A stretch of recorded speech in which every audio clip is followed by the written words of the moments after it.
كوباية الشاي هي اللي بتعدل المزاج بعد يوم طويل جدا من التعب في الشغل، ويا سلام بقى لو كوباية شاي في البلكونة وقت العصاري وأحلى دردشة. الشاي هو المشروب الأكثر شعبية في العالم كله، دول كتير جدا الشاي بالنسبة لهم هو المشروب الأول بالنسبة للشعوب بتاعتها. وبالنسبة لي ما بحبش الشاي وصعب عليا جدا أقول الكلام ده، ولكن الحقيقة إن الشاي من أهم المشروبات ليومك. يا سلام بقى لو أخدناه مع نعناع أخضر أو قرنفل أو قرفة خشب. قولولي بقى مين أحلى حد بتشربه من إيديهم أحلى كوباية شاي بمزاج؟ يا ترى بتحبوه شاي في كوبايه في الخمسينه ولا في فنجان؟ ويلا بينا اقولك فوائد الشاي وايه هي اسوأ كوبايه شاي ممكن تاخدها. الاول لازم تعمل شير للفيديو ده مع صاحبك المدمن للشاي. الشاي بيحتوي على مركبات الفينولز، وبالتالي هو مهم جدا لصحه القلب، مهم جدا لتظبيط سكر الدم وكوليسترول الدم. الشاي بيزود جدا معدل التركيز والانتباه. الشاي بينظم جدا سكر الدم زي ما احنا قلنا، وكمان بيظبط ضغط الدم. كمان الشاي مهم جدا لحركه المعده وبيحسن عمليه الهضم. الشاي بيحتوي على مضادات اكسده عاليه جدا، وبالتالي بيقلل من خطر الاصابه بمرض السرطان.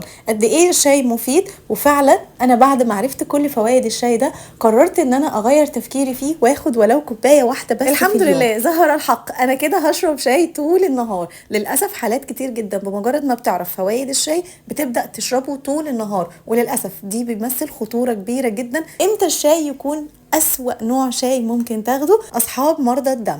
مرضى الدم وخصوصا اللي عندهم نقص في الحديد ممنوع اصلا يشربوا كميات كبيره من الشاي، والمفروض ان هم يتجنبوا الشاي، لان الشاي بيحتوي على ماده التانين، والتانين دي هي ماده بتمنع امتصاص الحديد في الجسم، وبالتالي اللي عنده نقص في الحديد هيعاني جدا جدا من مشاكل انيميا وفقر الدم بصوره كبيره جدا لما يشرب شاي، وخصوصا بعد الوجبات. كمان اصحاب القرح اللي بياخدوا الشاي على الريق. الشاي على الريق هو حمضي جدا، وبالتالي بيعلي حموضه المعده وبيسبب مشاكل كتير جدا منها عسر الهضم.